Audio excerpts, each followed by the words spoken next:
Good morning student. शुरू करते हैं आज की क्लास। सब्जेक्ट बही खाता तथा लेखा शास्त्र। और बही खाता तथा लेखा शास्त्र में जैसा आप जानते हैं कंपनियों के अंतिम खाते चैप्टर चल रहा था। इस चैप्टर में आपने statement of profit and loss को समझा। आज एक कंपनी की बैलेंस शीट किस प्रकार बनाई जाती है समझते हैं। प्यारे बच्चों, ये एक क्वेश्चन है। निम्नलिखित सूचनाओं के आधार पर 31 मार्च 2016 को एबीसी कंपनी लिमिटेड का आर्थिक चिट्ठा तैयार कीजिए। सबसे पहले आपको जो कंपनी की बैलेंस शीट का फॉर्मेट है उसकी जानकारी आपको होनी चाहिए। ख्याति दे रखी 1,50,000 गुडविल, और गुडविल को आप क्या दिखाएंगे, ये संपत्ति होती है। और ये जो संपत्ति होती है इसको नॉन करंट असेट्स के अंतर्गत दिखाते हैं। ये फिक्स असेट्स होती है और फिक्स असेट्स में टेंजिबल असेट्स के अंतर्गत दिखाते हैं। Goodwill, patent, trademark tangible assets होते हैं। मशीनरी 1,00,000, भूमि भवन 1,20,000। मशीनरी, भूमि भवन क्या है, ये फिक्स असेट्स हैं और इनको टेंजिबल असेट्स के अंतर्गत दिखाया जाता है। अंतिम रहतिया करंट असेट्स हैं, इनको इन्वेंट्रीज के अंतर्गत दिखाएंगे। लेनदार करंट लायबिलिटीज़ हैं और इनको आप ट्रेड पेबल्स के अंतर्गत दिखाएंगे। विविध देनदार ये करंट असेट्स हैं, इनको ट्रेड रिसीवेबल के अंतर्गत दिखाया जाता है। मोटर कार और फर्नीचर ये क्या है, ये आपकी टेंजिबल असेट्स हैं। विनियोग ये नॉन करंट इन्वेस्टमेंट के अंतर्गत दिखाएंगे, ये भी फिक्स असेट्स हैं। कैश आपका 4,000 है और बैंक 14,000 है, इसको कैश इक्विवेलेंट के अंतर्गत आप करंट असेट्स में दिखाएंगे। सामान्य संचय को इक्विटी एंड लायबिलिटीज के अंतर्गत शेयर होल्डर फंड के अंतर्गत रिजर्व एंड सरप्लस में दिखाया जाएगा। देय विपत्र को ट्रेड पेबल के अंतर्गत दिखाएंगे, करंट लायबिलिटीज है। और प्राप्य पत्र ये भी करंट असेट्स है, ट्रेड रिसीवेबल के अंतर्गत इनको दिखाते हैं। अंश पूंजी शेयर होल्डर फंड में इसको दिखाएंगे इक्विटी एंड लायबिलिटीज के अंतर्गत, और शेयर कैपिटल में लिखेंगे। इसमें से कॉल्सन एरियर हम घटा देंगे। 10% ऋण पत्र दे रखे हैं और ऋण पत्र नॉन करंट लायबिलिटीज होते हैं। नॉन करंट लायबिलिटीज में लॉन्ग टर्म बोरोइंग के अंतर्गत इनको दिखाते हैं। अवशिष्ट याचना जिसको आदत याचना कॉल्सन एरियर कहते हैं, कॉल्सन एरियर शेयर कैपिटल में क्या करेंगे, आप इनको घटा देंगे। 2015-16 का शुद्ध लाभ दे रखा है 1,03,800 रुपये, और शुद्ध लाभ में जब आप सरप्लस निकालेंगे तो ये सरप्लस में लिखेंगे। जब आप इसके surplus in statement of PL बनाएंगे तो नेट प्रॉफिट जो करंट ईयर का और लास्ट ईयर का प्रॉफिट जोड़ लेंगे। उसमें से एप्रोप्रिएशन के जो आइटम होते हैं, interim dividend, final dividend, current year का प्रोविडेंड और कोई भी राशि जो संचय में हस्तांतरित की जाती है उसको घटाकर सरप्लस निकाल लिया जाता है। इसके बाद समायोजन दे रखी है, और पहली समायोजना है शुद्ध लाभ की गणना भूमि भवन पर 5% और मोटर पर मशीनरी पर 10%, मोटर कार पर 25%, फर्नीचर पर 15%, देनदारों पर 5% अशोध ऋण के लिए प्रावधान करने के पश्चात की गई है। तो आप बैलेंस शीट बना रहे हैं और बैलेंस शीट में ये डेप्रिसिएशन संबंधित संपत्ति में से घटा देंगे और देनदारों में 5% घटा देंगे। सामान्य संचय की राशि को 20,000 तक बढ़ाना है। सामान्य संचय की राशि आप देखिए क्वेश्चन में कितनी दे रखी थी। सामान्य संचय की राशि है 16,000 रुपये दे रखी है। इसको कितने बढ़ाना है, 20,000 तक बढ़ाना है। 20,000 रुपये से नहीं बढ़ाना है, 20,000 तक। इसका अर्थ ये हो गया कि 4,000 रुपये इस बढ़ाने हैं। तो 4,000 रुपये सामान्य संचय में जोड़ देंगे। और सरप्लस इन स्टेटमेंट ऑफ जब पीएल बनाएंगे आप, सरप्लस जब निकालेंगे तो 4,000 रुपये आप उसको घटा देंगे। अगर ये कह रहा हो तो 20,000 से बढ़ाना है, तब आप 20,000 रुपये सामान्य संचय में जोड़ते और 20,000 रुपये जब सरप्लस आप निकालते तो उसमें 20,000 रुपये घटा देते।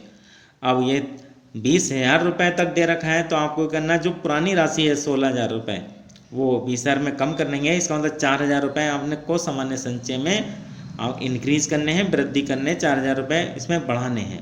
और इसको आप क्या करेंगे, जब आप सरप्लस निकालेंगे तो 4,000 रुपये उसमें घटा देंगे।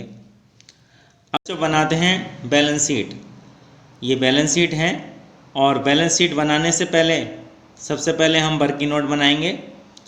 वर्किंग नोट में सबसे पहले आप लिखिए शेयर कैपिटल, और शेयर कैपिटल में आप देखिए क्वेश्चन में पूंजी कितनी दे रखी है। Issued and subscribe capital 4 lakh रुपए आप क्वेश्चन में देखिए दे रखे हैं।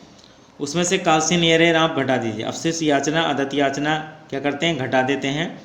और फॉरफीचर अमाउंट अंशहरण खाते की अगर राशि दे रखी है तो उसको हम जोड़ देते हैं। तो यहाँ काल्सिन एयर 16,000 रुपये दे रखी थी, पूंजी 4 लाख रुपए, घटाइए आप 3,84,000 रुपये, ये शेयर कैपिटल आ गई। उसके बाद number 2 reserve and surplus. Reserve में general reserve, other reserve and fund लिखते हैं और सरप्लस लिखते हैं। तो जनरल रिजर्व क्वेश्चन में दे रखा 16,000, इसमें 4,000 की वृद्धि कराइए, 4,000 रुपये आपने जोड़िए इसमें, तो इस प्रकार ये 20,000 रुपये हो गए। और इसके बाद सरप्लस लिखिए, और सरप्लस आप कैसे निकालते हैं, या तो surplus in statement of PL बनाइए या फिर यहीं आप इसको एडजस्ट कर लीजिए। सबसे पहले नेट प्रॉफिट लिखिए, और अगर लास्ट ईयर का प्रॉफिट होता तो उसको भी हम जोड़ लेते हैं, और उसमें से जो एप्रोप्रिएशन के आइटम हैं वो घटा देते हैं, जैसे final dividend, interim dividend, propose dividend, और कोई राशि सामान्य संचय में या अदर संचय में फंड में ट्रांसफ़र की है तो उसको हम घटा देते हैं। तो यहाँ करंट ईयर का नेट प्रॉफिट 1,03,600 रुपये दे रखा है, और इसमें जो सामान्य संचय में 4,000 रुपये हस्तांतरित किए हैं वो घटा देंगे, और कोई आइटम इसमें नहीं है तो 99,800 रुपये ये आपका सरप्लस आ गया। और इसको सामान्य संचय में जोड़ दीजिए, 1,19,800 रुपये, ये रिजर्व एंड सरप्लस की राशि आ गई। उसके बाद लॉन्ग टर्म बोरोइंग लिखिए, और लॉन्ग टर्म बोरोइंग में जो लॉन्ग टर्म लोन है वो आते हैं लॉन्ग टर्म बोरोइंग के अंतर्गत। इसमें 10% डिवेंचर्स दे रखे हैं 60,000 के, आप क्वेश्चन में देखिए 60,000 रुपये दे रखे हैं डिवेंचर्स, तो डिवेंचर लिख देंगे। Number 4 trade payables. Trade payables में क्रेडिटर्स और बीपी आते हैं, क्वेश्चन में देखिए बीपी 10,000 दे रखे हैं और क्रेडिटर्स 1,13,800, इस प्रकार ये 1,23,800 रुपये के ट्रेड पेबल्स हो गए। Tangible assets. टेंजेबल एसेट्स देखिए मशीन क्वेश्चन में देखिए मशीनरी कितनी दे रखी है, और मशीन दे रखी है आपकी, उसमें से क्या करेंगे आप मशीन में डेप्रीसिएशन घटा देंगे। मशीन 1 लाख रुपए की दे रखी है, और इस मशीन पर हिरास दे रखा है डेप्रीसिएशन 10%। 1 लाख का 10% निकालिए, 10,000 आया, और उसमें से घटाइए तो ये 90,000 की मशीनरी बच गई। बिल्डिंग दे रखी है, भवन क्वेश्चन में देखिए भूमि भवन दे रखा है 1,20,000, और भूमि भवन में 5% का डेप्रीसिएशन है। 1,20,000 में आप 5% निकालिए, और 5% इसका 1,20,000 का 6,000 रुपये आता है। 1,20,000 में 6,000 रुपये घटाइए, 1,14,000 रुपये की बिल्डिंग शेष रह गई।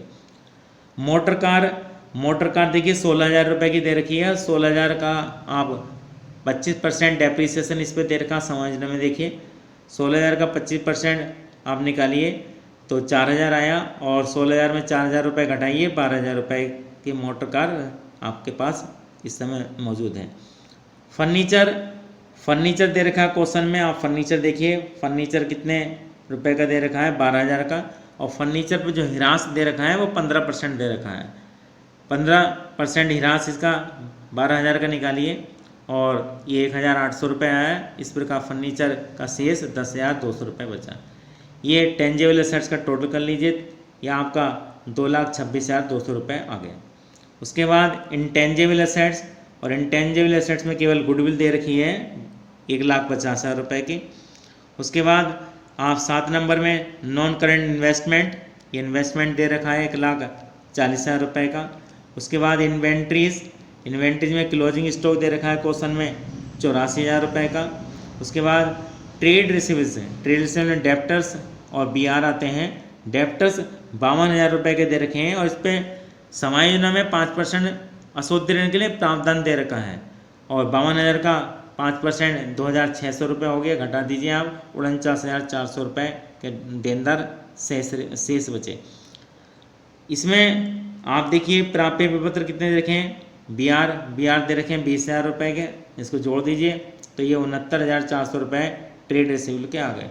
इसके बाद cash and cash equivalent, cash दे रखा 4,000 रुपये का और बैंक दे रखा 14,000 रुपये, तो ये आपका 18,000 रुपये हो गए। अब आप जो बैलेंस शीट का फॉर्मेट है उसमें ये राशि आप भर दीजिए।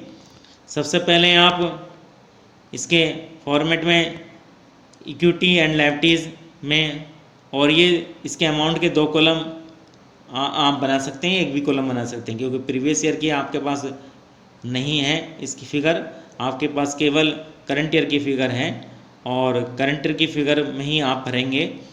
इक्विटी एंड लायबिलिटीज़ में शेयर होल्डर फंड में सबसे पहले शेयर कैपिटल आप लिखेंगे और शेयर कैपिटल आप 3,84,000 रुपये वर्किंग नोट में आप निकाल ही चुके हैं।